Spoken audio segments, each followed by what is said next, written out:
Bismillahirrahmanirrahim. Assalamualaikum warahmatullahi wabarakatuh. Selamat pagi dan salam sejahtera bagi kita semua. Semoga pagi hari ini penuh berkah dan senyuman. Amin amin ya robbal alamin.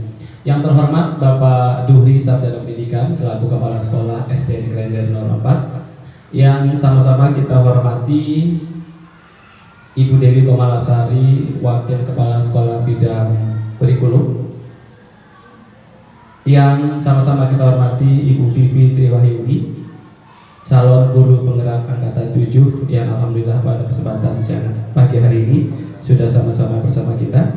Dan yang kami hormati Bapak Ibu tenaga pendidik dan kependidikan SD Klender 04 pagi, yang tidak saya sebutkan satu persatu, namun tidak mengurangi rasa hormat dan takzim kami. Pertama-tama mari kita panjatkan puja dan puji syukur kehadirat Allah Subhanahu wa taala, Tuhan yang Maha Esa, karena pada pagi hari ini kita masih diberikan nikmat iman, nikmat Islam, nikmat sehat, nikmat panjang umur, serta nikmat kesempatan untuk sama-sama bisa mengikuti kegiatan pada hari ini, yakni diseminasi budaya positif, penyebaran pemahaman dan pengalaman penerapan budaya positif, aksi nyata pengibasan budaya positif oleh Vivi Triwahyuni, Sarjana Pendidikan, guru dari SD Klender 04 CGP Angkatan 7. Salawat dan salam tak lupa mari kita sajukan kepada suri teladan kita yang telah mengajarkan nilai-nilai kebaikan, yakni Nabi Muhammad SAW beserta keluarganya, sahabatnya, dan mudah-mudahan kita yang hadir nantinya diberikan syafaatnya di yaumul akhir. Amin amin ya robbal alamin. Sehat Bapak Ibu semuanya? Sehat. Alhamdulillah. Klender 04 berirama, indah, ramah anak, keren. Tepuk semangat.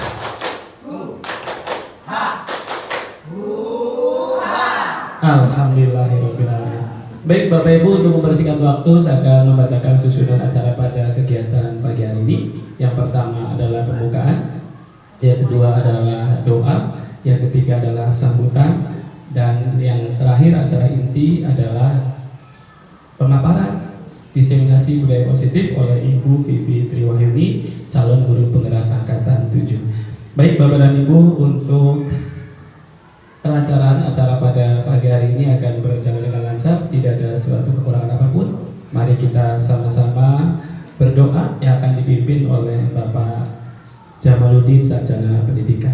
Kepadanya disilakan.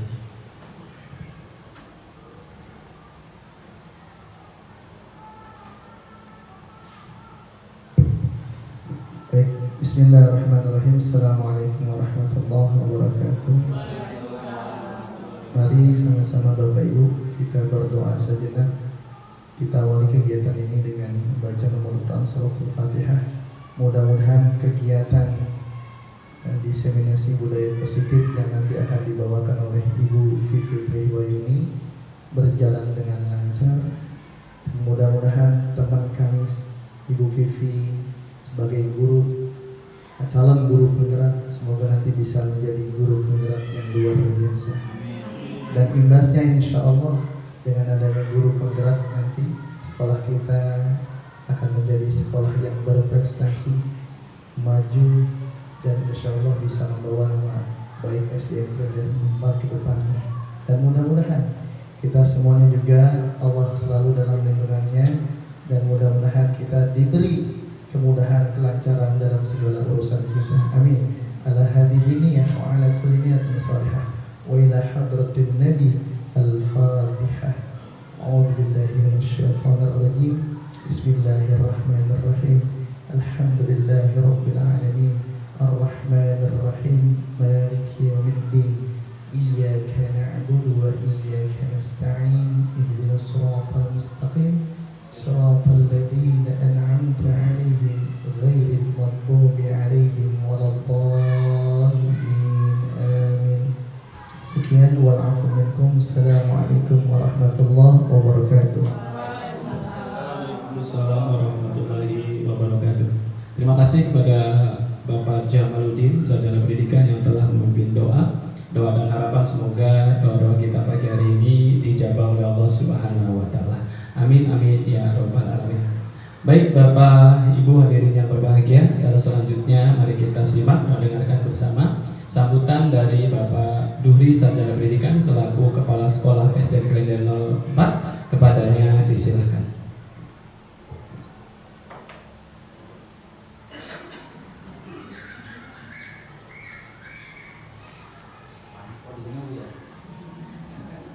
Bismillahirrahmanirrahim. Assalamualaikum warahmatullahi wabarakatuh.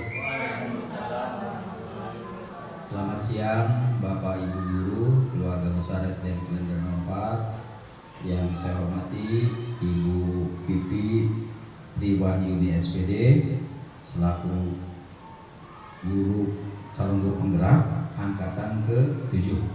Yang saya hormati Pak Paino selaku moderator atau pembawa acara.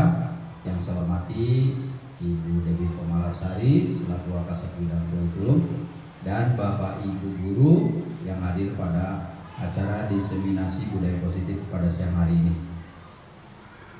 Yang pertama, kegiatan ini merupakan kegiatan yang rutin yang dilaksanakan oleh calon guru penggerak.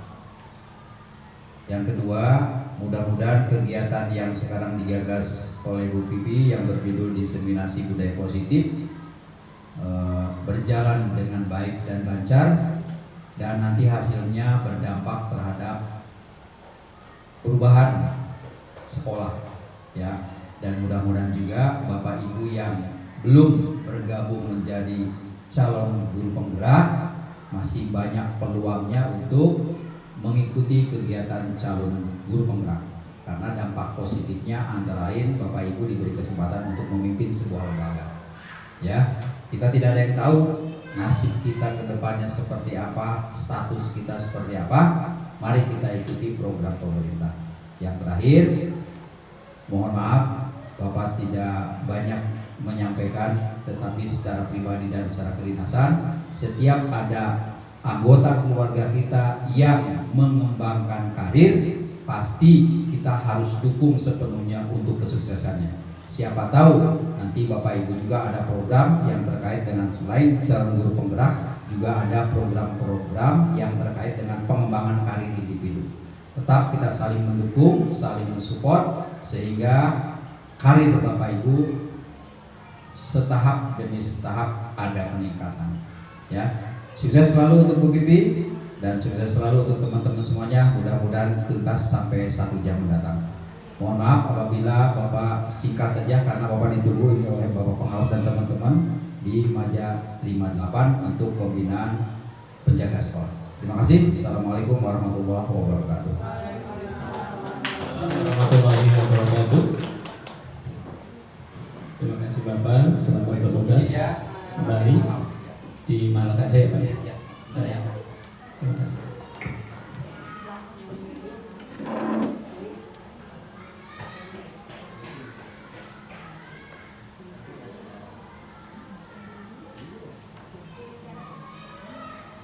Baik Bapak Ibu hadirin dimohon berdiri. Nyanyikan lagu Indonesia Raya dipimpin oleh Ibu Kiki dan Mars Klender 04.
04.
Hadirin disilakan duduk kembali.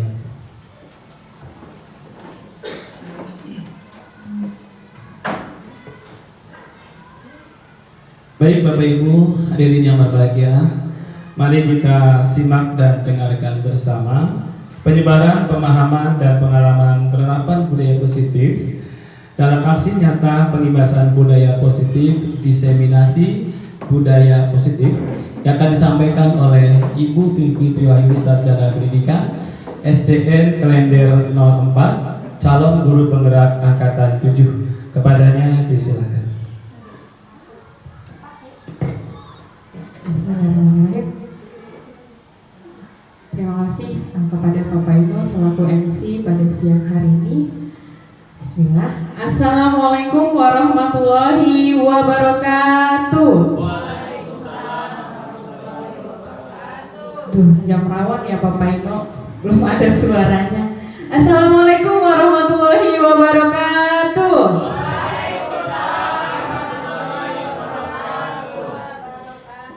Baik, terima kasih Bapak Ibu. Pertama-tama puji syukur kehadirat Allah Subhanahu wa taala atau Tuhan yang Maha Esa karena atas nikmat sehat dan iman yang diberikannya hingga kita bisa berkumpul bersama di ruangan ini pada siang hari ini. Yang terhormat Bapak Kepala Sekolah, Bapak Duhri SPJ, yang saya hormati Wakil Kepala Sekolah Bidang Kurikulum, Ibu Dewi Komalasari SPD, yang saya hormati Guru Senior SDN Klender 04, Ibu Yasri Amina MPD, yang saya hormati Bapak Ibu Pendidik dan Tenaga Pendidikan SDN 04, yang tidak bisa saya sebutkan namanya satu persatu namun tanpa mengurangi rasa hormat saya. Saya ucapkan terima kasih kepada Bapak Duhri selaku Kepala Sekolah yang telah mengizinkan saya pada hari ini untuk melakukan kegiatan diseminasi budaya positif. Saya juga mengucapkan terima kasih kepada Bapak Ibu Pendidik dan Tenaga Kependidikan SDN Klender 04 yang sudah meluangkan waktunya di jam-jam istirahat setelah mengajar pada siang hari ini untuk mengikuti acara pada hari ini. Izin Bapak Ibu, saya berdiri di depan ini bukan untuk menggurui Bapak Ibu, izin saya bukan untuk mengajari Bapak Ibu, tapi hari ini saya melakukan tugas untuk penyebaran diseminasi budaya positif dari apa yang telah saya dapatkan di program calon guru penggerak di angkatan ke-7. Boleh ya Bapak Ibu ya? Boleh ya? Terima kasih. Ya, Bapak Ibu, jadi di dalam modul budaya positif ini, modul 1.4, ada 8 poin yang insya Allah akan saya paparkan pada hari ini. Ada perubahan paradigma dari stimulus respon menjadi teori kontrol, makna disiplin dan nilai-nilai kebajikan, hukuman, konsekuensi dan restitusi, motivasi perilaku manusia. Lalu yang kelima ada keyakinan kelas, keenam kebutuhan dasar manusia, ketujuh posisi kontrol dan restitusi, dan yang terakhir adalah segitiga restitusi. Bapak Ibu, dari ke-8 poin yang ada di atas, yang familiar di Bapak Ibu itu kata-kata yang mana? Keyakinan kelas. Lalu yang familiar? Motivasi, disiplin ya, perilaku. Lalu yang asing atau tidak familiar di Bapak Ibu? Ya, segitiga restitusi. Sama Bapak Ibu, sebelum saya mengikuti CGP ini saya tidak tahu apa itu segitiga restitusi. Setelah mempelajari modul 1.4 ini saya baru tahu apa itu segitiga restitusi. Dan insya Allah saya hari ini akan menyampaikan kembali ke Bapak Ibu biar kita sama-sama tahu. Nah, sebelum menuju apa sih budaya positif, nah Bapak Ibu tentu tahu sosok gambar yang ada di depan adalah Ki Hajar Dewantara. Beliau adalah Bapak Pendidikan Indonesia. Tujuan pendidikan menurut Bapak Ki Hajar Dewantara adalah menuntun segala kodrat yang ada pada anak-anak agar mereka sebagai manusia dan anggota masyarakat dapat mencapai keselamatan dan kebahagiaan yang setinggi-tingginya.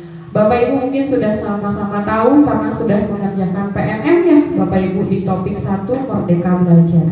Bahwa di sini kita mulai tahu bahwa pembelajaran itu haruslah yang berpihak pada anak, dan seorang guru itu hanya bertugas sebagai among, kita hanya sebagai menuntun ya, yang 3 among dari Ki Hajar Dewantara.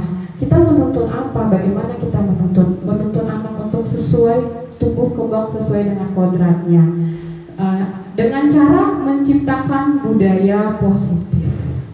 Nah, lalu apa budaya positif? Budaya positif adalah nilai-nilai, keyakinan-keyakinan, dan kebiasaan-kebiasaan yang ada di sekolah kita yang berpihak pada murid sehingga murid dapat berkembang menjadi pribadi yang kritis, penuh rasa hormat dan tanggung jawab. Jadi di sini sesuai ya Bapak Ibu, berpihak pada murid. Jadi yang kita lakukan di sekolah untuk menciptakan budaya positif bukanlah dengan paksaan, tetapi harus ada keyakinan-keyakinan yang diyakininya sehingga dia melakukannya menjadi budaya. Budaya itu kan berarti tidak usah diperintah, tidak usah disuruh, sudah melakukannya secara sadar.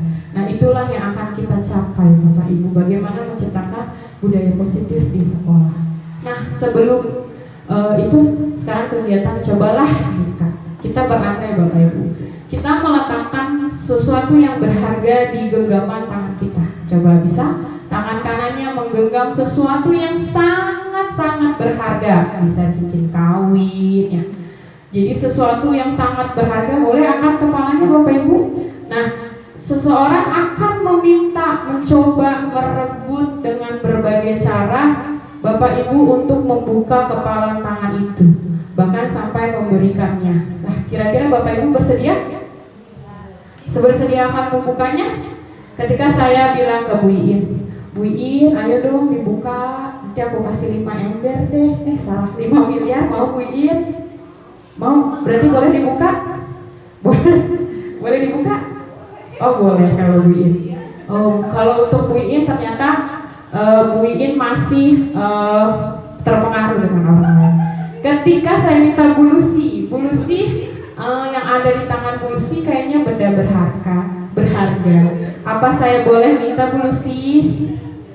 Saya kasih deh rumah seisinya Bu Lucy. Boleh Bu Lucy?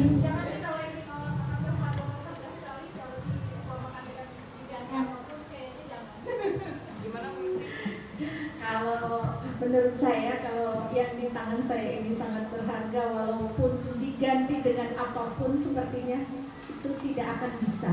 Itu menurut saya. Benar ya, jadi ditawari 5 miliar, ditawari rumah seisinya mobil, masih mempertahankan benda berharga. Nah, sebenarnya itu Bapak Ibu, berarti kalau ketika jawabannya bisa membuka berarti dia masih Allahu Akbar. Jadi ketika bisa dibuka berarti dia masih bisa dikontrol oleh orang lain. Apakah benar kita bisa mengontrol orang lain Bapak Ibu?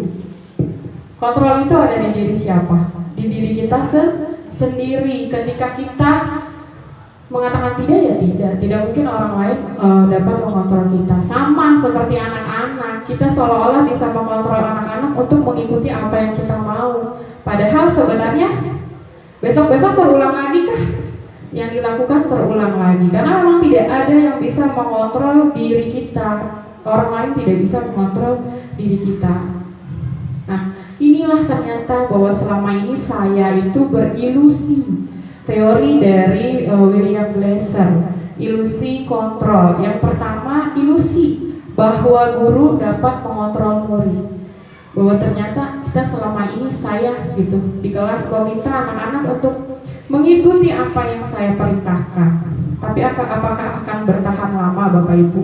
Tidak, tentu akan kembali lagi ke perilaku awalnya. Karena seperti tadi, kontrol itu ada di diri murid sendiri, tidak ada di orang lain. Jadi tidak bisa mengontrol. Jadi kita tuh hanya berilusi bahwa kita bisa mengontrol murid.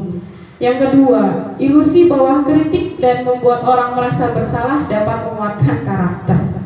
Saya juga mengalaminya Bapak Ibu. Saya termasuk sebelum ini adalah mungkin guru yang selalu membuat anak merasa bersalah.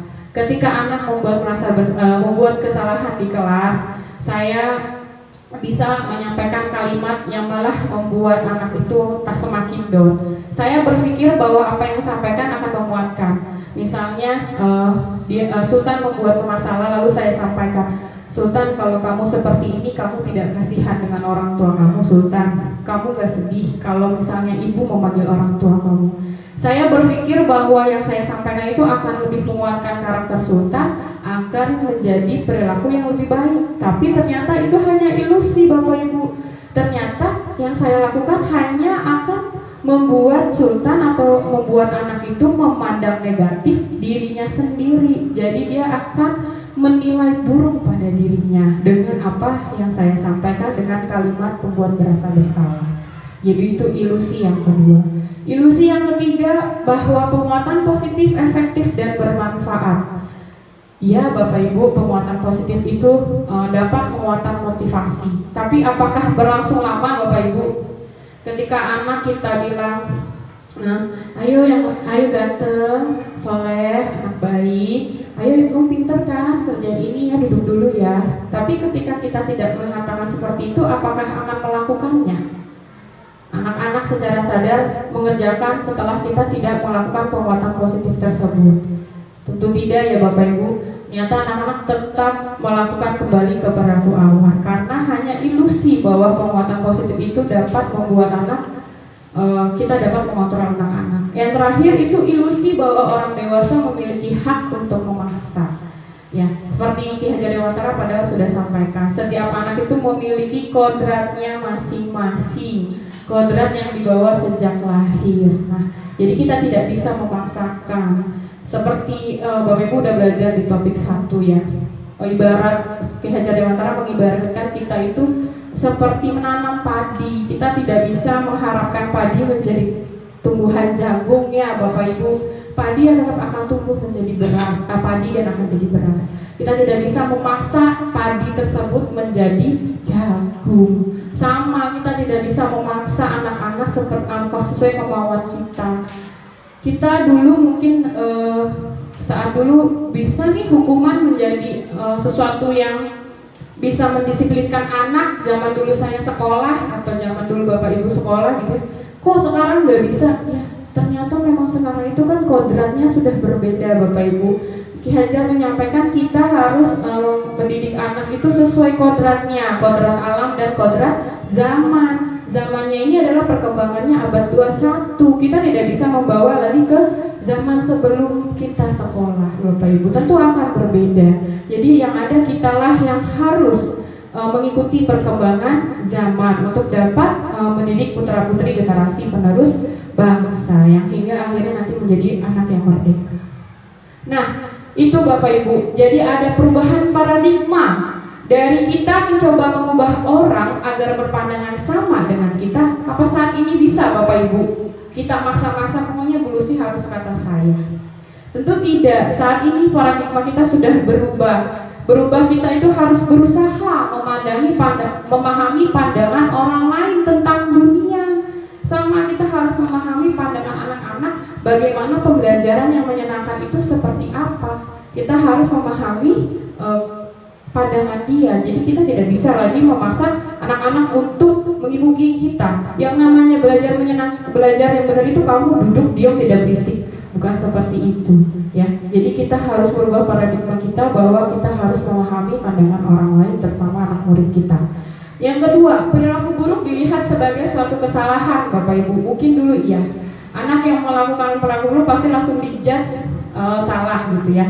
Tapi sekarang tidak. Menurut teori kontrol, kita harus berubah bahwa semua perilaku itu memiliki tujuan. Perilaku yang baik maupun perilaku yang buruk pasti memiliki tujuan. Contoh, kalau ketika ada laporan, Bu, Doni mengambil makan dan minuman saya waktu istirahat secara paksa. Ketika zaman dulu berpikir, Doni pembuat masalah, Doni anak yang nakal. Tapi sekarang itu sudah tidak berlaku, Bapak Ibu. Tapi kita harus melihat kenapa Doni melakukan hal itu. Pasti ada tujuan dia melakukannya. Bisa jadi dia tidak dibekali orang tua dari rumah, bisa jadi tidak dibekali makanan dan ada uang jajan, sehingga dia bagaimana memenuhi kebutuhan bertahan hidupnya harus mengambil punya temannya. Nah, nanti ini akan ada di kebutuhan dasar manusia. Jadi sekarang ya Bapak Ibu, semua perilaku itu memiliki tujuan. Jadi kita tidak bisa menjudge sesuatu itu salah. Yang ketiga, orang lain bisa mengontrol saya. Seperti tadi ya, bahwa ternyata orang lain tidak bisa mengontrol saya lagi. Jadi yang bisa mengontrol adalah diri saya sendiri atau diri kita atau diri murid. Lalu yang kelima, pemaksaan ada pada saat bujukan gagal. Ketika kita sudah meminta anak, nak kamu harus seperti ini ya, begini ya, tapi anak tidak berhasil, kita bujuk, pasti kita sama, gak mau tahu, ibu pokoknya maunya kamu seperti ini. Nah, itu akan ada paksaan. Tapi sekarang tidak bisa lagi Bapak Ibu. Ketika anak berbuat salah, kita tidak bisa langsung memaksa hukumannya kamu dihukum seperti ini. Tapi kita adanya kolaborasi dan konsensus atau kesepakatan menciptakan pilihan-pilihan baru. Jadi anak diajak berkomunikasi. Nah, yang keenam, model berpikir menang kalah. Karena tadi ada yang dipaksa, berarti ada yang menang dan ada yang kalah. Ketika sekarang tidak ada lagi yang menang dan kalah, karena adanya kolaborasi untuk menciptakan konsensus baru untuk pilihan-pilihan baru, sehingga tidak ada yang merasa dikalahkan, semua sama-sama menang dan menang. Nah, Bapak Ibu, apa makna kata disiplin? Menurut Bapak Ibu, disiplin itu apa? Ya, taat aturan, Bu Iin bilang, ayo, disiplin apa sih terbenak Bapak Ibu ketika mendengar kata disiplin? Taat aturan, apalagi tertib ya Bapak Ibu ya, patuh gitu ya. Ternyata bukan Bapak Ibu, sesimpel itu bahwa anak disiplin itu adalah menurut Diana di dalam bahasa Latin disiplina artinya belajar. Ternyata bukan seserang itu, bukan hukuman, bukan aturan ya Bapak Ibu. Jadi adalah belajar. Nah, makna asal kata ini berkoneksi dengan disiplin diri dari murid-murid Socrates dan Plato. Disiplin diri ini yang membuat orang menggali potensinya menuju sebuah tujuan apa yang dia hargai Bapak Ibu. Jadi ketika sudah disiplin diri, dia sudah melakukannya karena sesuatu yang sudah dia hargai. Apa yang dia hargai? Nah, ini yang dia hargai dan dia yakini adalah nilai kebajikan universal. Apa itu nilai kebajikan universal? Nilai-nilai kebajikan adalah sifat-sifat positif manusia yang merupakan tujuan mulia yang ingin dicapai setiap individu. Nilai-nilai tersebut bersifat universal dan lintas bahasa, suku, bangsa, agama, maupun latar belakang. Nah, jadi nilai kebajikan universal itu sudah diakui, kayak disiplin tadi termasuk nilai kebajikan. Nah, ada lagi toleransi, tanggung jawab. Di agama manapun, di suku bangsa manapun artinya sama. Meyakini nilai tanggung jawab itu seperti itu. Yang namanya toleransi itu seperti itu. Tidak ada yang berbeda, makanya disebut dengan nilai kebajikan. Nah, di Indonesia, nilai kebajikan yang sedang diprioritaskan atau sedang digaungkan oleh Kementerian Kebudayaan, Riset dan Teknologi adalah profil pelajar Pancasila. Apa aja Bapak Ibu yang pertama? Kedua? Ketiga? Yang keempat? Kelima? Yang keenam? Kreatif. Jadi inilah Bapak Ibu ketika kita sudah menjalankan kurikulum Merdeka, inilah yang diharapkan ada pada anak-anak Indonesia, Bapak Ibu, anak-anak Indonesia yang diharapkan memiliki profil pelajar Pancasila. Nah, Bapak Ibu, setelah itu ada 3 motivasi perilaku manusia. Ya, tadi kita tahu bahwa semua perilaku itu memiliki tujuan, ya Bapak Ibu. Yang pertama, motivasi perilaku manusia itu yang pertama untuk menghindari ketidaknyamanan atau hukuman. Benarkah? Jadi ketika seseorang yang mempunyai motivasi ini yang ada di dalam dirinya, pertanyaannya adalah apa yang akan saya dapatkan ketika saya tidak melakukannya? Gitu. Jadi ketika kayak anak Bapak Ibu, dia hanya rapi hari Senin karena apa? Karena takut dihukum. Karena takut menghindari ketidaknyamanan daripada nanti saya dihukum, jadi lebih baik saya rapi. Nah, itu salah satu motivasi perilaku manusia, Bapak Ibu. Yang kedua, berarti kalau seperti itu motivasinya masih dari dalam apa dari luar, Bapak Ibu? Dari luar, masih ekstrinsik. Yang kedua, untuk mendapatkan imbalan atau penghargaan dari orang lain, sama Bapak Ibu. Ini masih dari motivasi dari luar, ya. Kalau orang yang mempunyai motivasi ini di dalam pertanyaannya adalah apa juga yang saya dapatkan kalau saya melakukannya. Kalau yang tadi kalau saya tidak melakukan, kalau ini kalau saya melakukannya saya akan dapat apa, ya? Karena dia mengharapkan imbalan atau penghargaan dari orang lain. Nah, ini masih dari institusi. Yang ketiga, untuk menjadi orang yang mereka inginkan dan menghargai diri sendiri dengan nilai-nilai yang mereka percaya. Kalau ini baru dari mana Bapak Ibu? Dari dalam diri atau intrinsik, benar Pak Victor. Jadi kalau orang yang memiliki motivasi nomor 3, dia akan di dalam dirinya itu pertanyaannya adalah akan seperti apa ketika saya melakukannya. Sekarang seperti Bapak Ibu, kenapa sih motivasi dalam diri itu penting? Kita contohnya, ya, pengendara motor memakai helm, pengendara mobil memakai seatbelt. Kita memakai helm karena apa? Apa karena takut ketilang? Atau memang karena keselamatan? Ketika kita masih merasa takut ditilang, berarti kita masih belum mempunyai motivasi intrinsik. Kita masih punya motivasi ekstrinsik. Ketika kita memang memakai helm itu untuk keselamatan, takut keselamatan untuk tidak jatuh atau menghindari bahaya, nah itu berarti kita sudah memiliki motivasi intrinsik. Jadi yang baik yang mana Bapak Ibu?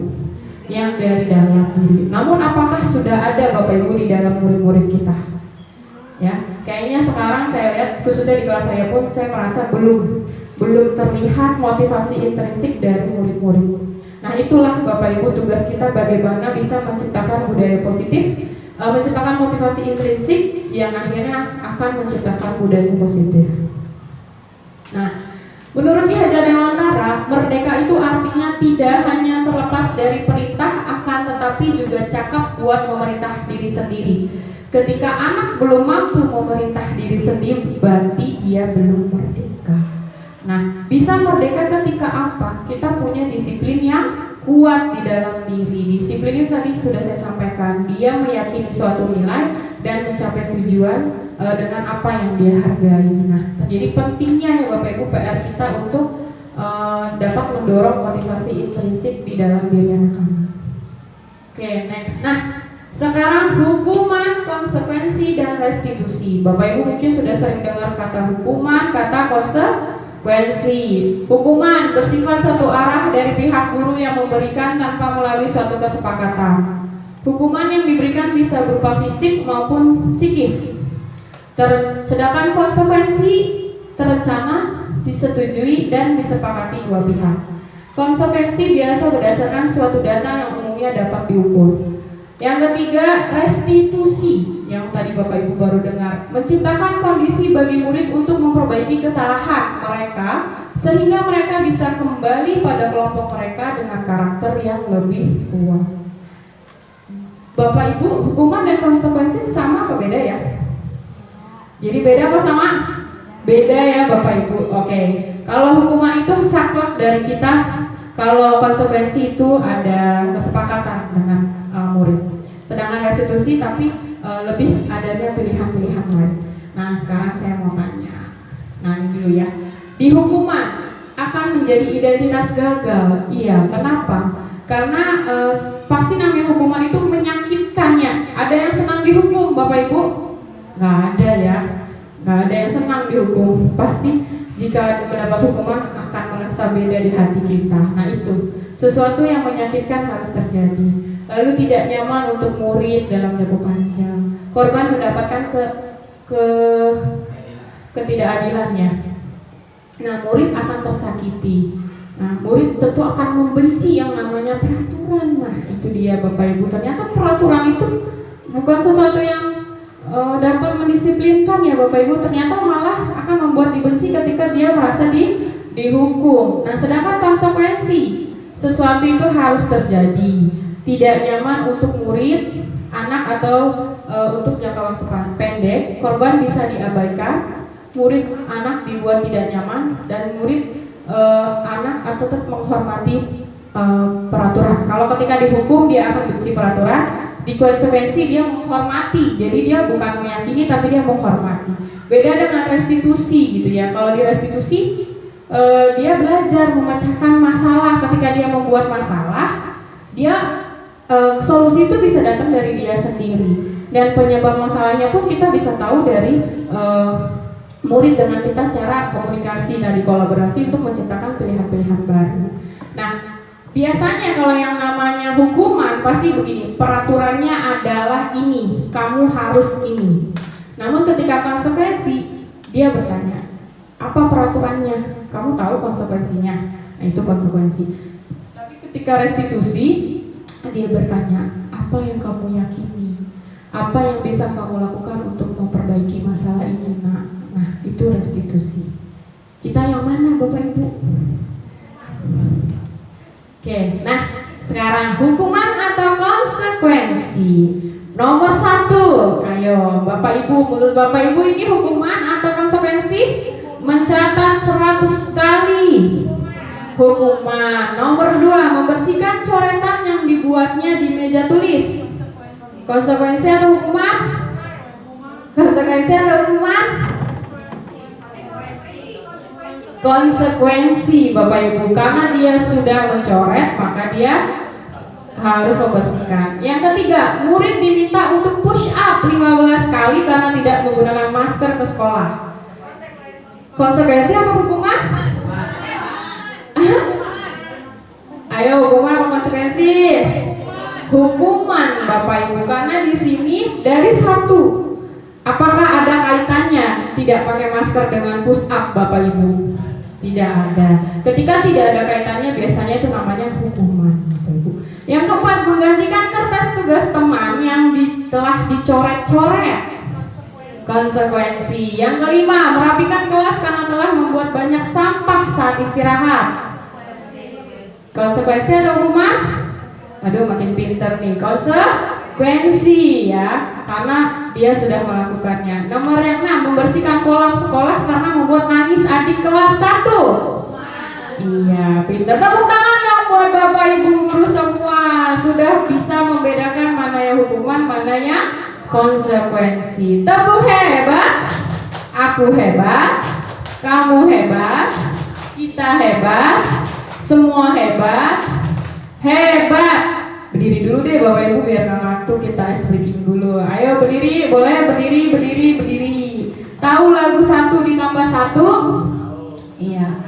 Kita pakai gaya ya Bapak Ibu. Tahu Bapak Ibu? Ayo pimpin Bapak Ibu. Ya. 1 ditambah 1. 1 ditambah 1 sama dengan 2. 2 ditambah 2 sama dengan 4.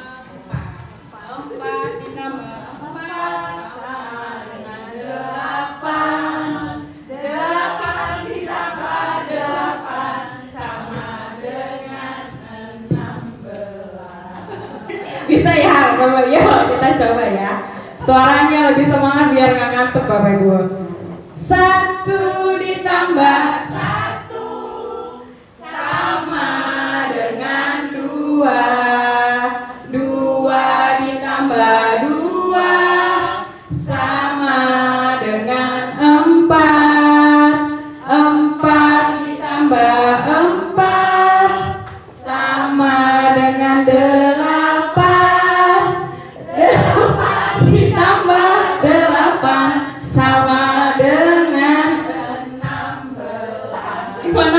Bapak Ibu? Iya, tepuk tangan buat Bapak Ibu semua. Silakan duduk kembali. Oke, setelah paham hukuman dan konsekuensi, nah sekarang dihukum oleh penghargaan. Ternyata penghargaan itu bisa menghukum Bapak Ibu.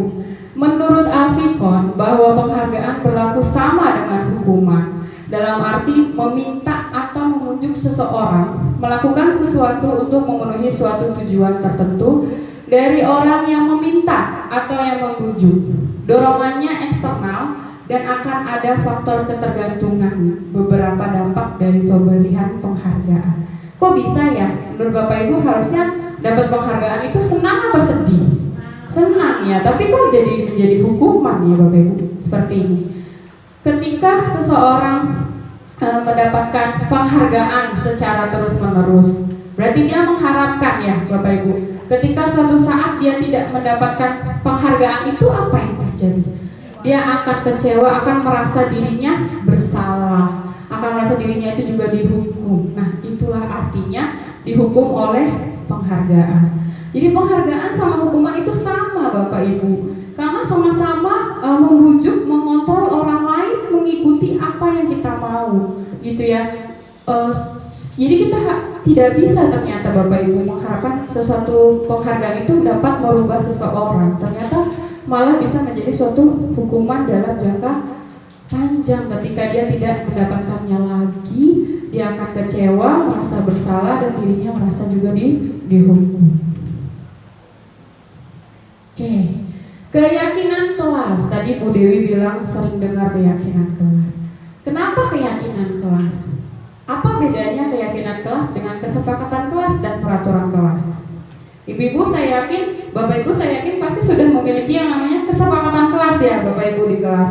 Loh Bu Bibi kok jadi keyakinan kelas? Apa saya salah? Tidak Bapak Ibu. Saya juga awalnya hanya mempunyai kesepakatan kelas. Ketika belajar di modul ini, saya baru memahami bahwa ternyata alangkah lebih baiknya itu kita menggunakan yang namanya keyakinan kelas. Sekarang kita lihat. Keyakinan kelas yang sebelah kanan itu adalah kesepakatan kelas. Sedangkan kalau kesepakatan kelas lebih rinci dan detail, kesepakatan kelas konkret dan lebih mirip pada peraturan. Datang tepat waktu, ya kan? Menaruh buku pada tempatnya, ya kan? Dilarang berisik seperti itu. Sedangkan kalau keyakinan kelas itu bersifat abstrak, berisi nilai-nilai kebajikan yang diyakini secara universal. Seperti yang tadi sudah saya sampaikan, salah satunya adalah profil pelajar Pancasila. Ya. Di situ kan ada gotong royong, yang artinya apa berarti? Saling membantu teman. Kita bisa alihkan menjadi gotong royong. Nah, ini contohnya. Ketika kesepakatan kelas, bunyinya adalah selalu mengembalikan buku ke tempatnya. Kita ubah Bapak Ibu menjadi suatu keyakinan kelas. Sikap apa ketika kita mengembalikan sesuatu ke tempatnya? Adalah tanggung jawab. Jadi nanti kesepakatan kelas kita ubah menjadi suatu keyakinan. Kenapa harus jadi keyakinan? Kan sama aja Bu Vivi, nggak ada bedanya. Tadi kita sudah sama-sama mengetahui Bapak Ibu, kalau keyakinan kelas itu datang dari dalam diri kita. Ya, ternyata sesuatu itu lebih baik ada dari diri kita dibanding dari pengaruh orang lain. Karena tadi sesuai teori kontrol, kita tidak bisa mengontrol orang lain, dan orang lain tidak bisa mengontrol diri kita. Nah, jadi inilah kenapa kita harus sekarang lebih mengerucutkan menjadi sebuah keyakinan kelas. Yang kedua, dilarang mengganggu teman. Artinya apa di keyakinan? Menghormati dan menghargai orang lain. Yang ketiga, datang tepat waktu. Artinya apa? Disiplin. Keempat, berdoa sebelum belajar dan sesudah belajar. Dapat kita ubah menjadi beriman dan bertakwa kepada Tuhan. Gitu Bapak Ibu. Jadi kalau ini kesepakatan kelas lebih mirip aturan ya Bapak Ibu. Tadi kan kita dasarnya manusia itu tidak ada yang mau diatur. Kalau udah tahu peraturan pasti akan melanggar. Sekarang tuh di Indonesia apalagi ya, ada istilah apa? Aturan itu adanya aturan itu untuk dilanggarnya. Itulah Bapak Ibu kenapa memang sekarang kita harus lebih menanamkan namanya kan nilai-nilai kebajikan di dalam murid kita, agar sehingga bisa menjadi suatu budaya positif yang bisa terlaksana tanpa harus kita teriak-teriak, kita ancam-ancam pakai hukuman lagi Bapak Ibu. Jadi saat ini kita harus berusaha untuk menanamkan nilai kebajikan ini sehingga anak-anak secara termotivasi intrinsik dapat menerapkannya atau menjadi suatu budaya. Nah, ini Bapak Ibu contoh ketika saya membuat keyakinan kelas. Awalnya saya sudah punya, tapi saya Assalamualaikum warahmatullahi wabarakatuh.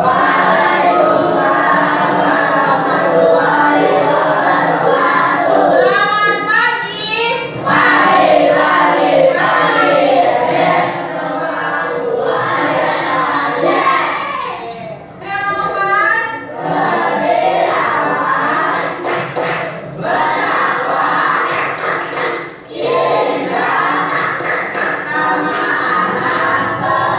Baik, bagaimana kabar hari ini? Sehat, luar biasa, Allah Akbar. Oke, sebelum kita belajar, hari ini Ibu mau mengajak kalian membuat satu kesepakatan kelas yang nanti jadi keyakinan kelas.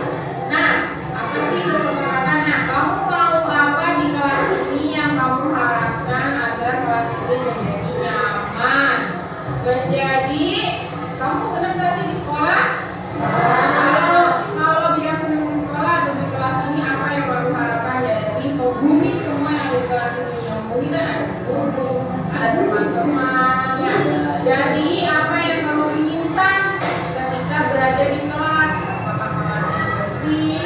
Apakah kelas yang tidak berisik? Ya, dituliskan dengan kata-kata kalimat positif. Jangan dilarang buang sampah, jangan tidak berisik, tapi apa? Bisa menjaga ketertiban kelas. Apalagi bisa membuang sampah pada tempatnya atau menjaga kebersihan. Nanti Ibu akan membagikan post-it, kamu tuliskan boleh salah satu atau dua kesepakatan yang kamu harapkan. Nanti kita sama-sama ubah menjadi satu nilai keyakinan kelas.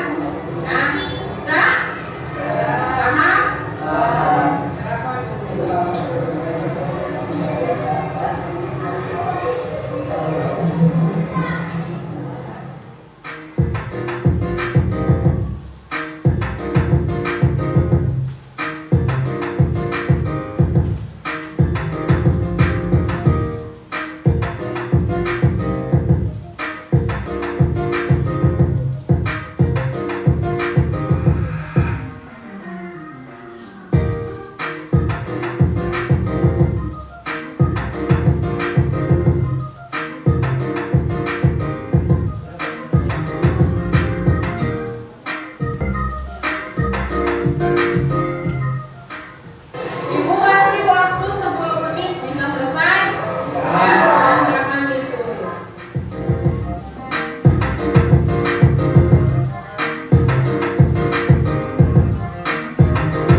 ngobrol atau mendengarkan guru. Berarti artinya menjaga ketertiban di kelas.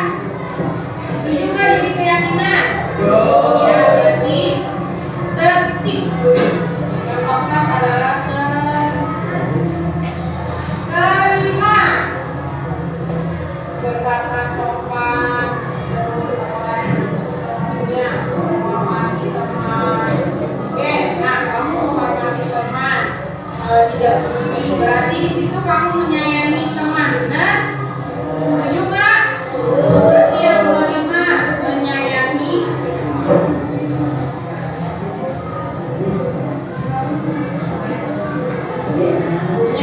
dan menghargai teman. Oke, yang keenam.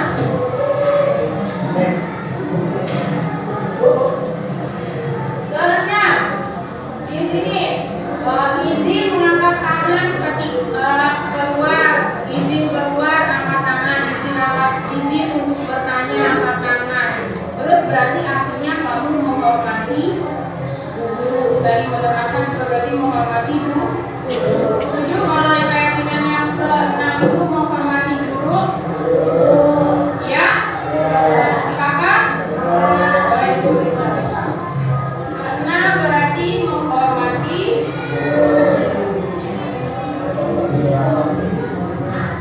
berkata sopan itu sudah bisa dicara belajar ya. Oke, semuanya sudah. Jaga kebersihan itu bisa dari disiplin. Semuanya sudah terwakili. Data protokol kamu juga dari disiplin. Oke, baik, terima kasih Sabita. Oke, inilah keyakinan kelas yang telah kita sepakati bersama. Ada berapa? Boleh dibacakan yang pertama, kedua, ketiga, yang keempat, kelima, keenam. Oke, Ibu harapkan keyakinan kelas yang sudah disepakati hari ini bisa dijalankan agar kelas kita menjadi nyaman untuk belajar. Nah, sekarang sebagai bukti kamu sudah setuju, akan kita tanda tangani bersama.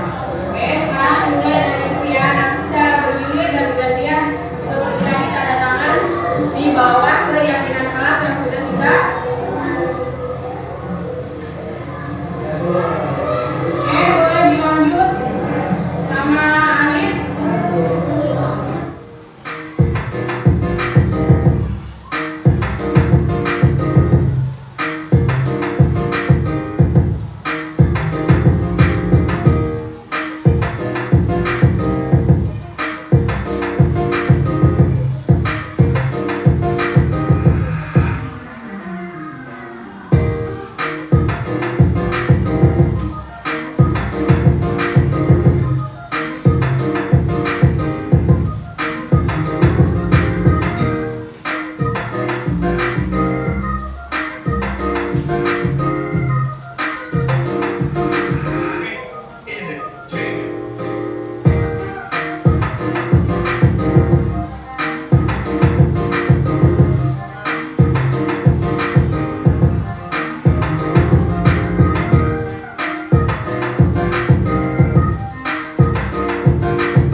Oke, sudah semua hari ini menandatangani keyakinan kelas yang sudah kita sepakati. Berarti bismillah mulai hari ini sampai kamu nanti di kelas 6A selesai.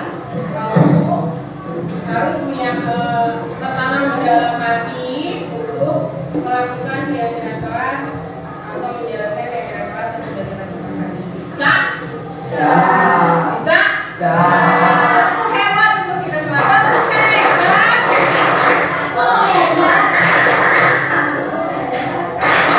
Kita hebat. Semua hebat. Terima kasih, Nak.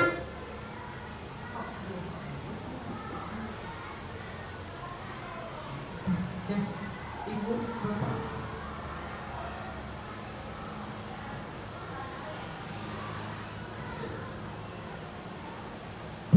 Ya, Ibu Bapak, tadi itu adalah contoh pembuat keyakinan di dalam kelas. Jadi saya yakin Bapak Ibu sudah memiliki kesepakatan kelas. Tinggal kita ajak bersama-sama bagaimana berubah menjadi suatu keyakinan kelas yang nantinya akan menjadi suatu nilai-nilai yang diyakini siswa sehingga bisa melakukannya secara intrinsik tanpa ada pengaruh dari orang lain. Nah, yang sekarang Bapak Ibu kelima, kebutuhan dasar manusia. Kebutuhan dasar manusia dan seluruh tindakan manusia memiliki tujuan tertentu. Semua yang kita lakukan adalah usaha terbaik kita untuk mendapatkan apa yang kita inginkan. Ada 5 menurut William Glasser dalam choice theory. Yang pertama adalah bertahan hidup, kedua kasih sayang dan diterima, ketiga penguasaan, keempat kesenangan, dan yang kelima adalah kebebasan. Apa sih bertahan hidup? Ketika tadi saya memberikan contoh, tadi saya sampaikan bahwa teori perilaku itu semua perilaku memiliki tujuan, baik buruk perilaku itu semua ada tujuannya. Tadi saya contohkan ketika Doni mengambil makan temannya ketika jam istirahat. Ketika kita bertanya, Doni, kamu kenapa ngambil makanan teman kamu? Ketika Doni menjawab, karena saya nggak dapat uang jajan, saya nggak dibawain bekal makanan. Berarti di situ kebutuhan bertahan hiduplah yang sedang dipenuhi Doni. Ya, jadi Doni ketika dia menjawab tidak diberikan makan, dibawa uang jajan, berarti dia sedang memenuhi kebutuhan bertahan hidup. Jadi kita tidak bisa langsung menjudge Doni itu salah. Nah, itulah bertahan hidup berkaitan dengan pangan, sandang, dan papan biasanya. Lalu ketika pertanyaan yang sama, tapi Doni menjawab, kan saya kalau ngambil jadi Bu Guru merhatiin saya senang kalau Bu Guru merhatiin saya. Berarti kebutuhan apa Bapak Ibu yang sedang dipenuhi? Kasih sayang dan rasa diterima. Itu tujuan dia melakukan itu. Nah, ketika Doni menjawab, iya Bu, saya ngambil biar teman-teman pada takut sama saya, soalnya biar saya dibilang hebat. Berarti kebutuhan apa Bapak Ibu? Penguasaan yang ingin dipenuhinya Bapak Ibu. Lalu ketika Doni kita tanya lagi dengan pertanyaan yang sama dan jawabannya Doni, iya Bu, soalnya saya senang kalau teman saya nangis, saya senang Bu Guru. Apa? Saya iseng aja Bu Guru, soalnya apa? Kesenangan yang sedang dipenuhinya. Lalu ketika pertanyaan yang sama, lalu Doni jawab, iya Bu Guru, soalnya saya bosen makanannya yang dibawain Mama gitu-gitu aja Bu Guru, jadi saya minta punya teman. Itu kebutuhan apa yang ingin dia penuhi? Kebebasan, karena dia mau berbeda dari yang sudah biasanya. Jadi dia kata-kata bosen, nah itu dia sedang memenuhi kebutuhannya kebebasan. Nah, jadi kita dari sekarang sudah tidak bisa menjudge ya Bapak Ibu perilaku anak itu seperti itu karena dia nakal, tidak ada ya Bapak Ibu. Tapi ada tujuan yang dilakukannya pasti. Kenapa perilaku itu dia lakukan? Nah, coba kita identifikasi ya Bapak Ibu. Bimo, seorang anak kelas 1, selalu berlari keluar kelas menuju jalan raya di depan sekolahnya yang ramai dengan kendaraan. Tingkahnya membuat guru Bu Ani bingung dan seringkali melari mengejarnya. Ada beberapa kemungkinan jawaban yang diberikan Bimo. Identifikasi kebutuhan yang ingin dipenuhi oleh Bimo jika respon Bimo seperti di bawah ini. Ketika Bimo menjawab, aku senang main kejar-kejaran dengan ibu guru, seru. Kebutuhan apa Bapak Ibu? Kesenangan. Ketika Bimo menjawab, aku bosen belajar mewarnai terus di dalam kelas. Kebebasan. Ketika Bimo menjawab, aku hebat kan bisa bikin ibu guru kejar aku. Penguasaan yang ingin dia penuhi kebutuhan itu. Satu lagi Bapak Ibu. Nah, Dinda, seorang anak kelas 3 SD, begitu tiba di rumah sepulang dari sekolah menangis dan mengadu pada ibunya bahwa dia benci pada Ibu Rani, gurunya. Menurut Anda kebutuhan apa yang berusaha dipenuhi oleh Dinda jika jawabannya seperti ini? Ibu guru bilang, aku tidak boleh bersenandung waktu mengerjakan tugas, katanya kelas harus tenang, tidak ada suara, kan gak seru jadinya. Kebutuhan apa ya? Kebutuhan kebebasan. Aku tidak boleh bersandung, padahal kan harus tenang, gak seru jadinya. Kesenangan. Jadi dia mau menginginkan hal yang menyenangkan Bapak Ibu, kebutuhan kesenangan yang ingin dipenuhinya. Lalu dia menjawab, ibu guru tidak menyapaku hari ini, padahal aku pakai jepit rambut baru. Ibu kejar aku karena ibu guru sayang aku. kasih sayang dan diterima. Yang bawa aku bosen, masa belajarnya cuma gitu-gitu aja, dengerin ibu guru aja. Bosan apa tadi, kebutuhan apa yang kita penuhi? Kebebasan. Tepuk tangan dong buat Bapak Ibu guru semua. Ya, jadi ternyata ada berapa Bapak Ibu kebutuhan dasar? 5 ya Bapak Ibu. Oke, nah sekarang ini 5 posisi kontrol kita sebagai seorang guru. Yang pertama penghukum, kedua pembuat rasa bersalah, ketiga pemantau, keempat teman dan manajer. Apa sih penghukum Bapak Ibu tadi? Pasti sudah tahu ya namanya penghukum. Kamu tidak pakai baju olahraga lari 10 kali lapangan, itu penghukum dari satu pihak guru. Pembuat rasa bersalah, tadi seperti saya contohkan, kamu tidak kasihan Sultan sama mamah kamu. Kalau kamu begini nanti ibu panggil mamah kamu, kamu tidak sedih. Itu pembuat rasa bersalah. Ketika pemantau, dia merhatiin nih, dia catat, ini udah 3 kali terlambat ini anak, dia datangin, kamu terlambat terus, kamu tahu kan konsekuensinya, itulah pemantau.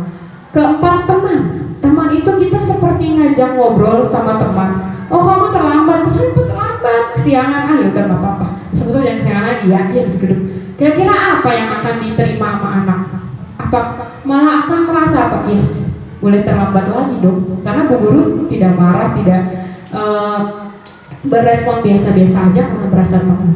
Lalu yang ke bawah adalah manajer. Apa itu manajer? Ketika ada suatu permasalahan, kita duduk bareng, kita mengadakan konsensus tadi, ada pilihan-pilihan bersama bagaimana menciptakan kondisi agar anak dapat menyelesaikan masalahnya. Nah, itulah manajer. Nah, sekarang coba ya Bapak Ibu, bisa ditebak.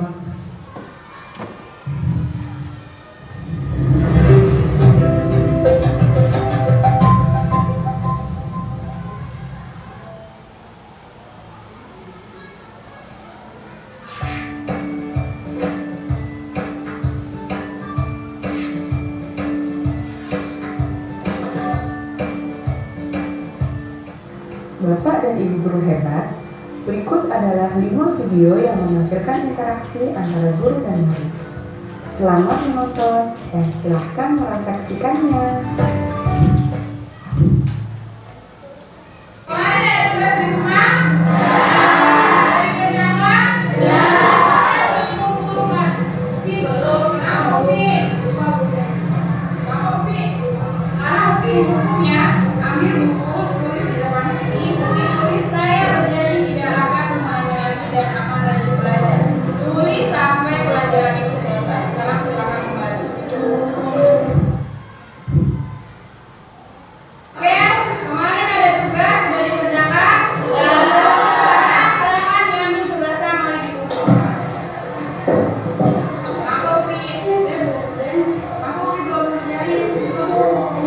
Kamu gak kasihan sama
Bapak Ibu, apa perbedaan antara guru A, B, C, dan D dalam mengontrol murid? Dalam keseharian saya termasuk guru yang mana? Apa yang perlu saya perbaiki? Jujur saya pribadi juga masih termasuk yang membuat rasa bersalah. Hukum juga iya, meskipun tidak secara fisik. Seperti tidak piket, ada aja yang saya bilang besok piket lagi. Itu termasuk sebagai seorang yang penghukum ya. Jadi ternyata yang A tadi saya sebagai apa Bapak Ibu? Posisi kontrolnya. Kamu harus menulis di sini penghukum. Ketika yang B saya menyampaikan dia kamu gak kasihan sama orang tua kamu, itu pembuat rasa bersalah. Lalu ketika yang datang terlambat saya malah ya udah nggak apa-apa. Nah, lalu ketika dia terlambat saya bilang kamu tahu dia udah jam berapa? Peraturannya apa? Seharusnya kamu datang jam berapa? Kamu tahu konsekuensinya? Itu adalah pemantau. Dia selalu memantau, ada catatan tersendiri. Nah yang terakhir ketika saya menanyakan alasannya, lalu menciptakan kondisi dia untuk menyelesaikan masalahnya, itu posisi saya adalah sebagai manajer. Jadi manajer itu bukan cuma di kantor Bapak Ibu, tapi boleh ada di sekolah. Nah ini ketika guru berbuat menghardik sebagai penghukum, nah apa yang akan dirasakan? Anak akan memberontak, menyalahkan orang lain, berbohong. Ya, dampaknya apa? Tentu dia akan mengulangi kesalahan. Murid akan berkata, biarin aja, nanti juga marah-marah lagi. Itu ya. Lalu ketika kita membuat merasa bersalah, ketika guru bilang seharusnya kamu begini, ibu kecewa sama kamu. Nah apa yang akan dirasakan? Murid merasa rendah diri, tadi apa yang saya sampaikan. Murid akan merasa mandang buruk pada dirinya. Nah murid akan berkata maafkan saya Bu gitu. Tapi apa? Besoknya apa? Murid bisa menyembunyikan atau berbohong karena takut dibikin merasa bersalah oleh gurunya. Ketika menjadi teman, membuat alasan-alasan untuk muridnya, dia bilang ayolah lakukan demi ibu, masa kamu tidak mau? Ingat ibu pernah bantu kan gitu. Nah apa? Murid apa Bu? Murid akan menjadi lemah, tidak mandiri karena ketika gurunya tidak menjadi temannya lagi, dia apa? Marah, kecewa. Kok gurunya kemarin baik-baik aja, aku begini, gurunya merasa teman, kok sekarang enggak? Jadi dia tergantungan dengan gurunya. Lalu apa? Murid akan berkata, saya pikir Bapak Ibu teman saya, ternyata begitu. Kecewa nggak sih Bapak Ibu ketika kita sudah berharap dengan orang lain gitu ya? Nah itu ternyata tidak baik. Lalu pemantau, menghitung dan mengukur. Selalu guru berkata, apa peraturannya, apa konsekuensinya. Murid bagaimana? Dia akan menitipkan pada sanksi atau hadiah untuk dirinya. Ketika dia dihukum, ya dia akan menerima konsekuensinya, gitu ya. Berapa banyak bintang yang saya harus peroleh, berapa halaman yang saya harus tulis, itu adalah contoh pemantau karena ada konsekuensi. Lalu manajer, kita mengajukan pertanyaan-pertanyaan, kenapa kamu terlambat? Apa yang membuat kamu terlambat? Gitu ya, apa yang kita yakini selama ini? Harusnya bagaimana? Apa yang bisa kamu kerjakan untuk memperbaiki masalah ini Bapak Ibu? Jadi akan menguatkan pribadi, karena dia tidak akan menjudge dirinya negatif tuh. Murid akan mengevaluasi diri bagaimana cara memperbaiki dirinya agar besok tidak melakukan kesalahan lagi. Nah dia akan bagaimana caranya saya bisa memperbaiki keadaan. Jadi dia dari dia sendiri Bapak Ibu, tapi kita tetap mendampingi, membimbing solusi yang dipilihnya. Nah itu yang namanya restitusi, menciptakan kondisi Bapak Ibu. Restitusi ini bukan paksaan ya, tadi sudah saya sampaikan. Fokus pada solusi karena dari diri anak, terus fokus pada karakter bukan tindakan, karena dia bisa bertanggung jawab ketika dia menyampaikan solusi yang dia berikan, pasti dia harus melakukannya. Itu ada bentuk penguatan karakter. Restitusi bukan tawaran, adalah tawaran bukan paksaan. Jadi tidak seperti hukuman yang kita paksa ya Bapak Ibu. Restitusi mengembalikan murid yang berbuat salah pada kelompoknya. Ketika murid yang merasa bersalah, pasti ada kala dia menyendiri dari kelompoknya karena dia malu, dia membuat merasa bersalah. Tapi dengan restitusi, murid akan merasa diterima, tidak ada apa, karena dia merasa dia berbuat salah tapi dia sudah memperbaikinya. Nah itulah kenapa restitusi mengembalikan murid kepada kelompoknya. Oke, ini yang namanya tadi Bapak Ibu tidak tahu segitiga restitusi. Ya, restitusi tadi kan proses menciptakan. Nah segitiga restitusi langkahnya Bapak Ibu. Yang pertama adalah menstabilkan identitas. Ya, apa yang dilakukan saat menstabilkan identitas? Setiap orang pasti pernah melakukannya. Jadi kita ketika murid nih udah lari-lari terlambat, udah capek ya gitu. Terus kita langsung ngomel-ngomel, kamu terlambat push up gitu. Apa yang terjadi Bapak Ibu? Dia jantungnya aja masih deg-degan karena habis lari gitu. Tapi kita bisa menstabilkan. Kenapa? Ya nggak apa-apa, semua orang pernah melakukan kesalahan. Itu yang namanya menstabilkan identitas. Jadi kita bukan kita melegalkan kesalahan, bukan, tapi kita lebih menormalkan keadaan dulu ya. Lalu selanjutnya validasi tindakan yang salah. Kenapa? Kamu tentu punya alasan kenapa melakukan itu. Adakah cara yang lebih efektif untuk mendapatkan apa yang kamu butuhkan? Jadi ketika sudah menstabilkan identitas, lalu kita tanyakan kenapa bisa dilakukan. Lalu menanyakan keyakinan. Tadi Bapak Ibu kita sudah punya keyakinan kelas. Nah kita tanyakan kembali keyakinan kelas apa yang telah disepakati, dia ingin menjadi seperti apa. Nah inilah praktik ketika melakukan segitiga restitusi.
Itu tadi Bapak Ibu. Langkah pertama apa Bapak Ibu dalam segitiga restitusi?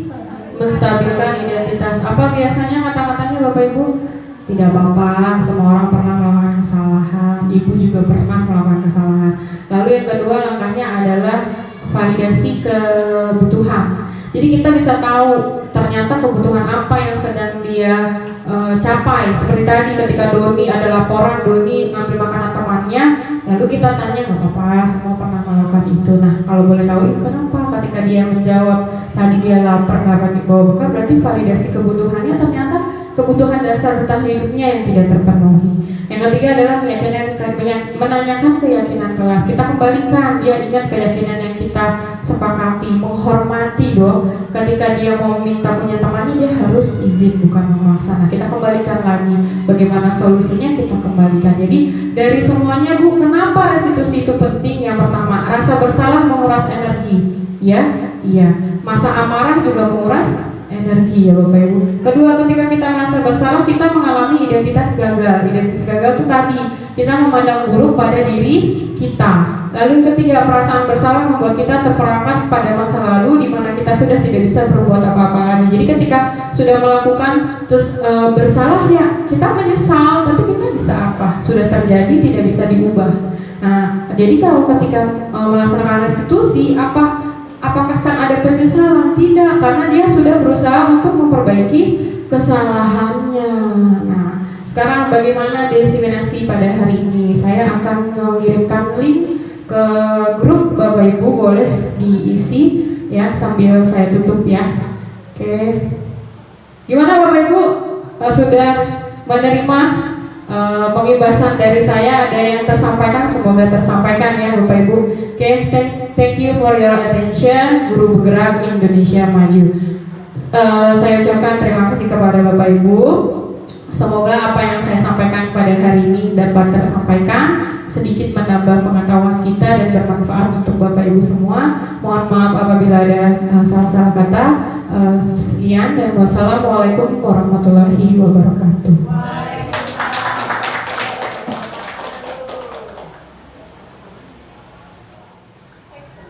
Baik Bapak Ibu, alhamdulillah tadi pemaparan dari Ibu Vivi terkait dengan penyebaran budaya positif, diseminasi budaya positif pada kesempatan pagi hari ini sudah sama-sama kita ikuti, dan saya simpulkan bahwa tadi yakni tentang bahwa setiap kita ya tidak bisa mengontrol ya Bu Vivi ya tadi ya, dan juga ini menjadi pemahaman kita sebagai guru. Tentunya jangan menjadi guru yang biasa-biasa saja. Kita harus menjadi guru yang luar biasa, yang mempunyai kepribadian yang sangat baik. Karena untuk bisa menjadi baik bukan dilihat sekarang ya, tapi nanti.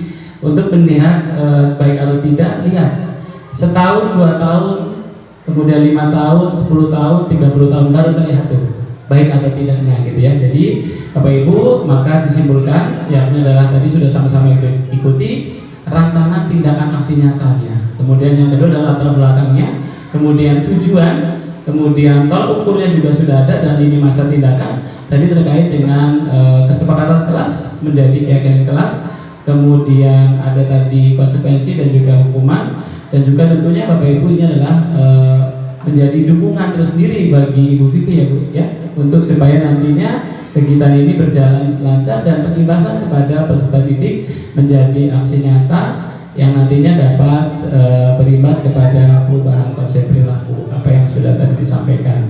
Dan juga tentunya kita harus berlomba-lomba dalam kebaikan, fastaghfirul khairat, dan juga bahwa setiap kita itu adalah khairun nas anfa'un nas, yakni sebaik-baik manusia adalah yang paling bermanfaat bagi yang lainnya. Itu barangkali, dan kepada Bapak Ibu yang dari tadi sudah serius mengikuti pengibasan budaya positif, sepertinya dalam hatinya sudah ada yang akan ditanyakan kelihatannya ya. Baik, kepada Bapak dan Ibu silakan yang ditanyakan langsung saja ke Ibu Vivi, calon guru penggerak angkatan 7. Silakan Bapak Ibu. Dari siapa dulu yang mau bertanya?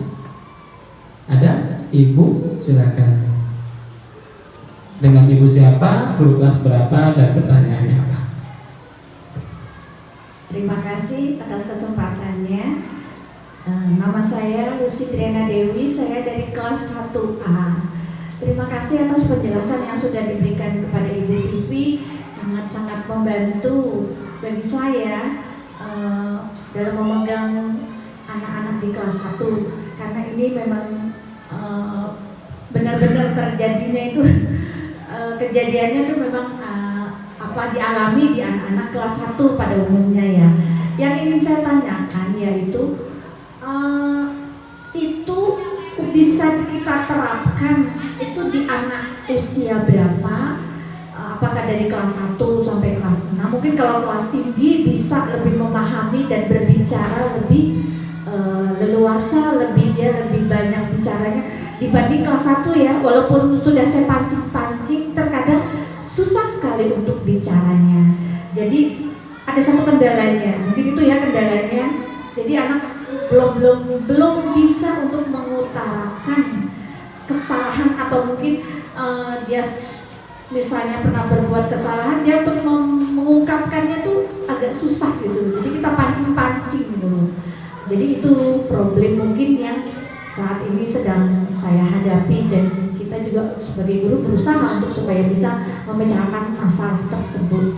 Jadi saya mohon jawaban dari Ibu Vivi, mudah-mudahan bisa membantu dan bisa memecahkan masalah yang umumnya dialami oleh guru-guru kelas 1. Terima kasih sebelumnya. Assalamualaikum warahmatullahi wabarakatuh. Assalamualaikum warahmatullahi wabarakatuh. Baik Ibu Vivi, pertanyaannya adalah tadi sudah sampaikan Ibu Lucy, yaitu untuk tingkatan kali ya, kelas 1 seperti apa dan sampai dengan kelas 6 seperti apa. Silakan. Baik Bu Lucy, ini yang ditanyakan diberlakukan itu maksudnya keyakinan kelas atau bagaimana kita menciptakan budaya positifnya. Kalau untuk budaya positif tentu untuk seluruh karena kan budaya positif akhirnya nanti jadi budaya di sekolah ya. Pasti bisa, tidak ada yang tidak bisa. Kalau masalah keyakinan kelas, mungkin kalau bahasa tidak ada pembendaharaan katanya masih belum banyak. Ya semampunya dia mengutarakan apa yang dia mau dengan bahasanya dia. Nanti baru kita gurunya yang mengarahkan, oh maksudnya dia seperti ini sehingga menjadi satu keyakinan kelas. Saya yakin meskipun kelas 1 tetap bisa gitu untuk kita ajak bersama-sama membuat keyakinan kelas. Hanya kita arahkan saja tadi ketika dia ya naruh buku pada tempatnya, kita beri pengertian bahwa ini namanya disiplin loh, namanya bertanggung jawab gitu. Untuk masalah yang Bu Lucy mungkin maksud adalah ketika kita menggunakan segitiga restitusi, lalu kita anak membuat kesalahan, bagaimana memancingnya ya. Nah, mungkin anak itu memang berbeda-beda ya Bapak Ibu. Mungkin ada latar belakang yang membuat dia tidak berani speak up, tidak berani berbicara. Mungkin ketika di rumah, mungkin ketika dia berbicara pasti akan selalu menjadi hal yang salah bagi dirinya. Ada trauma sehingga dia tidak mengutarakan meskipun sudah dipancing. Mungkin bisa apa sudah pernah dilakukan secara face to face dengan yang bersangkutan fungsi atau di kelas. Mungkin ketika kita nanya di kelas bisa jadi dia lebih nyaman terpisah. Yang namanya restitusi itu memang lebih baik kita panggil secara tatap muka bersama face to face. Ya mungkin kelas 1 memang tidak bisa kita hadapinya seperti kelas tinggi, akan lebih seperti ya ngomong anak sendiri gitu ya. Gimana caranya? Pasti ada deh. Gak mungkin anak itu tidak akan membuka suaranya kecuali memang benar-benar ada yang dia takuti biasanya. Bisa jadi yaitu karena saya pernah mengalami trauma gitu ya Bu Lucy, ketika saya menyampaikan tapi langsung di-cut sama orang, langsung dianggap bersalah, besoknya saya tidak mau lagi. Kan kita pernah begitu ya. Bisa jadi itu yang membuat anak itu tidak mau menyampaikan, karena nanti kalau dia ngomong aku pasti diomelin, aku pasti salah gitu. Bisa jadi seperti itu. Jadi ketika mungkin kalau kita gagal, mungkin kita bisa nanya ke orang tuanya ya, seperti itu. Tapi kalau saya rasa sih anak-anak pasti akan ada masanya untuk mengungkapkan, mungkin memang caranya berbeda-beda. Ada yang misalnya kita ajak sambil bermain, sehingga dia tidak sadar kalau dia akan bercerita apa yang terjadi. Beda situasi ketika kita langsung dudukkan, tadi kamu kenapa? Mungkin dia tidak akan langsung jujur, tapi wah berarti tipe anak ini tidak bisa seperti itu. Berarti kita harus punya cara lain bagaimana untuk mengajak dia berbicara agar dia mungkin bisa apa nih yang dia senang. Maksudnya kita ajak dia main dulu, nanti mungkin tanpa sadar bisa dia menyampaikan apa yang dirasakan. Saya rasa sih apalagi anak-anak itu kan polos ya, maksudnya apa adanya. Dia mengatakan apa yang dia rasa. Kalau kita pikir ini anak pinter bohong, kayaknya nggak ada. Memang mungkin ada something yang membuat dia akhirnya berperilaku seperti itu. Seperti tadi saya sampaikan, semua perilaku ada tujuannya. Nah, kita cari tujuan yang menyebabkan dia melakukan perilaku itu tuh apa gitu. Jadi kebutuhan dasar apa yang akhirnya membuat dia kurang bisa mengutarakan yang dirasakannya gitu ya Bu Lucy. Semoga sedikit bisa membantu ya Bu Lucy. Terima kasih. Ada lagi? Kiki mau nanya atau barangkali mau menambahkan? Baik, cukup ya Bu Lucy ya terkait dengan jawaban dari Bu Vivi. Yang selanjutnya barangkali tadi sudah sama-sama nyimak apa itu disiplin positif, segitiga restitusi, kemudian motivasi perilaku tadi juga sampaikan, kemudian juga nilai-nilai kebijakan universal, kemudian keyakinan kelas dan konsep disiplin dengan identitas hukuman dan penegakan. Barangkali yang ditanyakan satu lagi ya, silakan Pak Victor.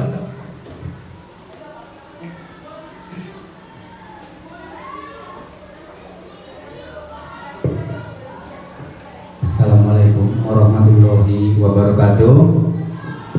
Perkenalkan, nama saya Victor Manado, wali kelas 5A. Ya tadi yang agak sedikit pengetahuan baru buat saya adalah mengenai penghargaan merupakan hukuman. Yang menjadi pertanyaan saya, apakah nilai bagus itu merupakan sebuah penghargaan? Itu yang pertama. Yang kedua, bagaimana sikap kita untuk mengapresiasi seorang siswa, ya,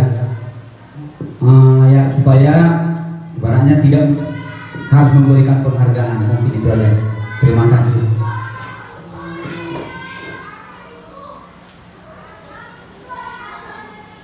Ya, terima kasih Pak Victor atas pertanyaannya. Bu Vivi, silakan, sudah bisa dipahami tadi? Ya. Tadi kan saya bilang dihukum dengan penghargaannya Pak Victor. Ketika sebenarnya gini, penghargaan itu ketika kita anak itu kan sebenarnya dia belajar gitu ya. Proses dia belajar itu sebenarnya ada suatu penghargaan buat dirinya. Ketika dia tidak bisa menjadi bisa, sebenarnya itu suatu penghargaan. Untuk mengapresiasi memang tidak harus muluk-muluk selalu dengan penghargaan. Jadi akan momen tertentu mungkin boleh gitu. Tidak terus-terusan. Biar misalnya anak nih gak ada yang bisa menjawab, gimana biar terpancing? Yaudah deh, siapa yang jawab? Ibu kasih beng-beng. Nah, itu tidak akan berhasil. Kenapa? Karena dia mau melakukan itu hanya karena ada sesuatu gitu, bukan memang proses yang sudah dia lakukan kita apresiasi. Berbeda mungkin ya dengan penghargaan yang kita iming-imingi terlebih dahulu baru anak melakukan, dengan dia melakukan lalu kita apresiasi. Kalau menurut saya itu yang berbeda. Jadi kalau misalnya kita sudah mengiming-imingi dulu nih, ayo lomba kebersihan nanti ada pialanya, berarti kita melakukan itu anak-anak hanya apa? Untuk mendapatkan piala gitu. Tapi berbeda ketika kita tidak langsung mengapresiasi ini adalah kelas terbersih. Loh, berarti kita istilahnya memang kita tuh udah dilihat gitu, tanpa adanya perkataan lomba itu kita memang udah dilihat kalau kita tuh kelas kita tuh bersih gitu ya. Jadi mungkin kalau menurut saya ada momen tertentu dan yang kita hargai itu adalah justru prosesnya gitu, bukan mengharapkan ini biar cepat diselesaikan deh, ayo siapa yang mau maju gitu, kita iming-imingin hadiah. Jadi lebih baik kita memberikan pemahaman kepada dia gitu, kalau segala sesuatu itu adalah proses yang terpenting. Kayak Pak Victor bilang nilai bagus itu apakah sebuah penghargaan? Tergantung. Kalau menurut saya tidak juga, karena dia berasal dari mana nilai bagus itu. Memang kita harus bukan juga menjudge ya, tapi kita pasti, seorang guru pasti sudah tahu kemampuan anaknya masing-masing gitu kan. Dia apakah benar-benar bisa mendapat nilai seperti itu. Nah, inilah yang sebenarnya saat ini Ki Hajar Dewantara alihkan gitu. Kita tidak hanya mengejar pengetahuan saja gitu. Karena makanya sekarang adanya profil belajar Pancasila yang sedang digalakkan oleh Kemendikbud, karena kita tidak hanya melihat dari segi kognitif, makanya ada fase 1, fase A, fase B sampai fase C. Karena kita tidak memaksakan anak untuk mampu, karena tadi balik kodratnya anak beda-beda gitu. Jadi kalau untuk nilai bagus, saya rasa kita bisa melihat sendiri, kita bisa menilai sendiri gitu. Saya yakin Bapak Ibu guru sudah pandai gitu ya melihat kemampuan anak masing-masing. Dan ketika nilai bagus, ya bukan berarti kita curiga, kita bisa mengobrol, bisa menggali bersama gitu ya, apakah memang itu benar-benar prosesnya. Tapi saya yakin ketika dia mendapatkan berubah, kita akan tahu bedanya ya Bapak Ibu. Ketika dapat nilai bagus memang bukan hasilnya, lalu biasanya dapat buruk, tapi kita melihat ada perubahan dia sehingga benar-benar memang udah bisa mencapai hasil itu, kita pasti bisa membedakan ya Bapak Ibu ya. Misalnya dulu dia tidak bisa nih, sekarang di semester 2 dia meningkatnya itu memang benar-benar dia menunjukkan meningkat, ada proses. Nah itu yang sebenarnya wajib kita hargai gitu. Penghargaan sebenarnya di situ yang kita perlu sekali-sekali apresiasi gitu Bapak Ibu. Tapi tetap sebenarnya kembali, karena kita melihat perubahan yang dialaminya itu kan datang dari dalam dirinya, bukan karena iming-iming dari orang lain gitu. Itu sih Pak Victor. Ya itu Pak Victor yang bisa saya sampaikan, kurang lebihnya mohon maaf, terima kasih. Ya, baik, terima kasih Bapak dan Ibu yang sudah bertanya, dan di sesi pertanyaan ini sudah cukup ya melengkapi untuk diseminasi kegiatan budaya positif oleh Ibu Vivi Triwahyuni, sarjana pendidikan, calon guru penggerak angkatan 7. Terima kasih Bapak dan Ibu. Saya tutup dengan quotes. Guru adalah pribadi yang membukakan pengertian kehidupan yang lebih baik, karena pengertian adalah ilmunya kehidupan. Kadang-kadang kita hanya menggunakan guru di sekolah tanpa sadar bahwa kita sebagai orang tua, sebagai kakak, sebagai adik, sebagai sahabat, sebagai teman, kita bisa berperan sebagai guru. Karena guru adalah pribadi yang membukakan pengertian kehidupan yang lebih baik. Karena pengertian adalah ilmunya kehidupan. Terima kasih, itu saja. Wassalamualaikum warahmatullahi wabarakatuh.